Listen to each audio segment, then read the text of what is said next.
My name's Adele, I'm the artist that worked on the project. Fiona and I, we didn't know each other before we started this project, and it was a happy accident really that we were placed in the same place.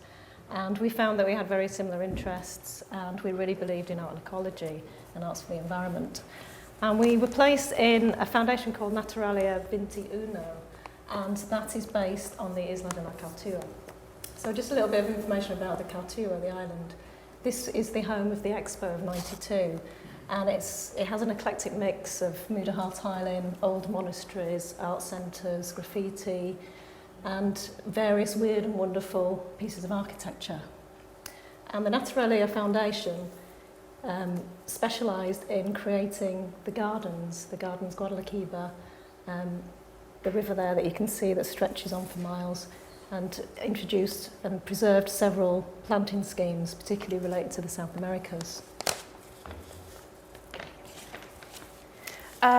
So we were asked to review the sculptures and attractions that were on site of La Cartua, the existing sculpture collection, and introduce maybe a variety of walks and educational tours around the island.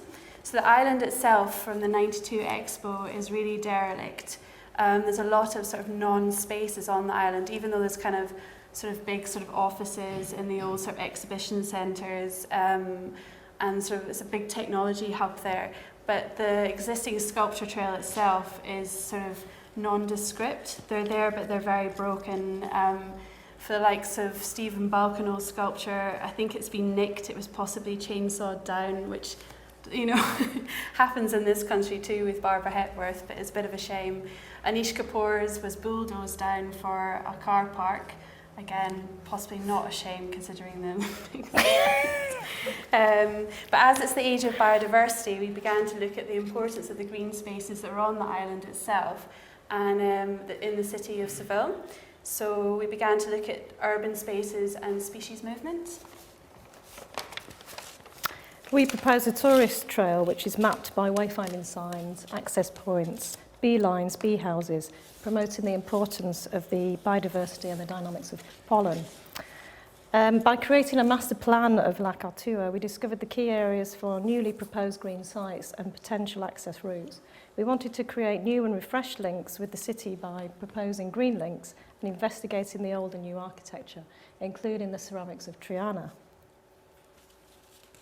So our project became A3. A3 is the future. A3 stands for Art, Ecology and the Environment.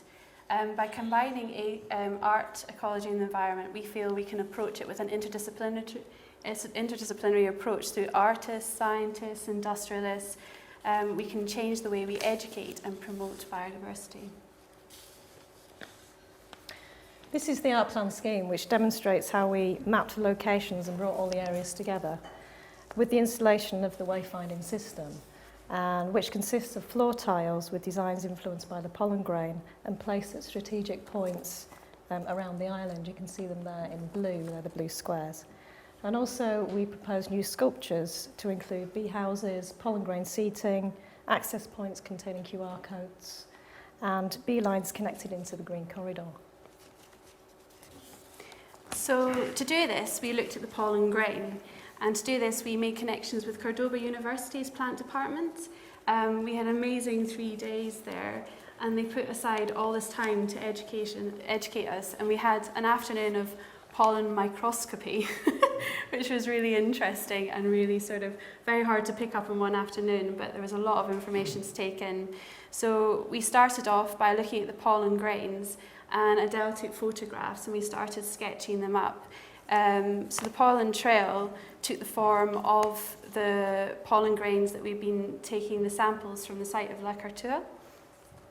And so we proposed 22 wayfinding plaques to be produced from a ceramic-based composite material.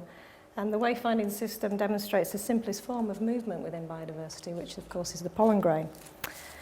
And of course, when analysed, the pollen grain is very geometrical, and it has a resonance with the old Mudajar Islamic tiling that's prevalent in Seville and across the Cartua, especially in the old monastery. So the pollen trail route we envisaged would create a route for the visitor to discover the sculptures, the gardens, the contemporary art centre, and the various attractions that are on the Cartua. So why new artwork within the sculpture trail? We wanted to create new bee lines and bee houses within the sculpture trail, as I think there's a misinterpretation with bees within Seville. In Seville, it's illegal to keep bees in an urban environment, whereas in the UK, it's a big thing. Everybody wants to be a beekeeper, everybody wants to keep bees in the urban environment. Bees are really important bioindicators, and in Cordoba, they're using them in secret locations as bioindicators to look at the pollution within the city. So there's a decline of the bee population worldwide due to different factors: pesticides, monocultures, lack of planting, and there's also a lack of varied planting within Seville.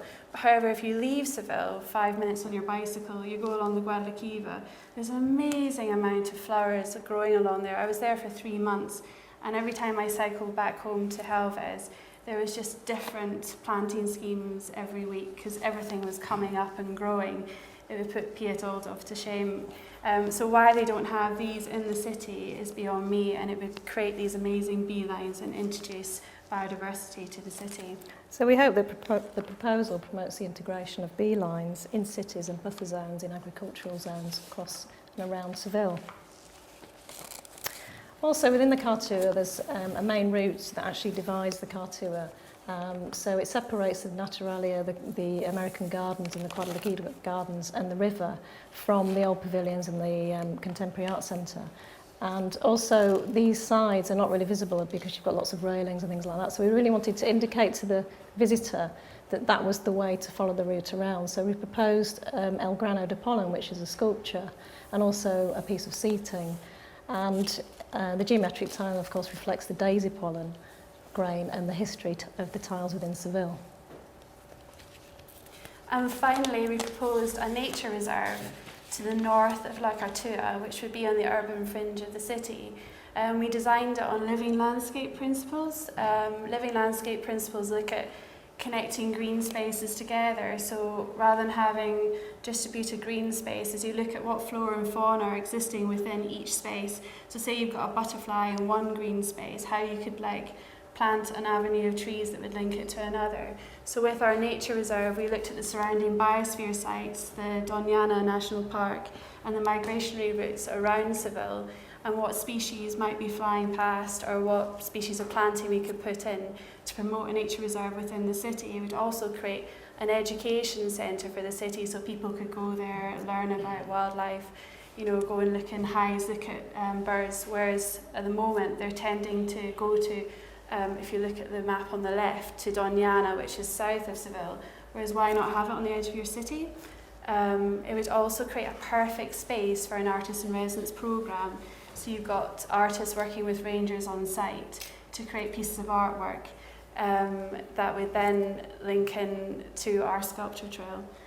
If you look at London Wetland Centre, there's an amazing bat house there where a sculptor worked with a bat group to create this bat house on the London Wetland Centre. So examples like that could be put into this.